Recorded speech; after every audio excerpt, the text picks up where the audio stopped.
नमस्कार मंडळी, तोंडलीची भाजी करू। अर्धा किलो तोंडली स्वच्छ धुवून बारीक चकत्या करून घेतलेल्या आहेत। गॅसवर कढई ठेवली आहे, त्यामध्ये 3 टेबलस्पून तेल घातलं। तेल चांगलं तापलं की मोहरी घातली, जिरं घातली, मिरचीचे काही तुकडे घातलेत आणि चिरून घेतलेली तोंडली घातलेली आहे। सर्व चांगलं मिक्स करून घ्यायचं आहे। कढईमध्ये चवीनुसार मीठ घातलेलं आहे। मीठ घातल्यामुळे भाजी पण लवकर शिजते। तेलावर आपण सुरुवातीला भाजी परतून घेणार आहोत, मग आपण थोडंसं पाणी घालून शिजवून घेऊ। तर हळद, हिंग, तिखट, गरम मसाला आणि काश्मीरी लाल मिरच पावडर असं घेतलेलं आहे 1 चमचा। आणि ते सर्व कोरडे मसाले तोंडलीमध्ये घातलेले आहेत कढईमध्ये। सर्व छान मिक्स करून घ्यायचं आहे आणि आपण झाकण ठेवून ताट झाकण ठेवलं आहे कढईवर।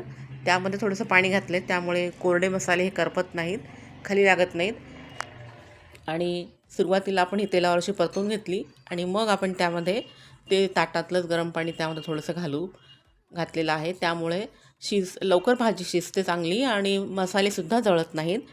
भाजी चांगली दाबून बघितलेली आहे, मिक्स करून झाल्यानंतर चांगली शिजलेली आहे। भरपूर अशी कोथिंबीर घातली आहे आणि भाजी दाबून बघितल्यावरती पाहिलं चांगली शिजलेली आहे।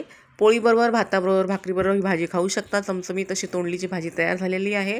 निरालीबाई चॅनलवरचे इतरही रेसिपीचे व्हिडिओज आपण पहा। चॅनलला सबस्क्राईब करा। थँक्यू।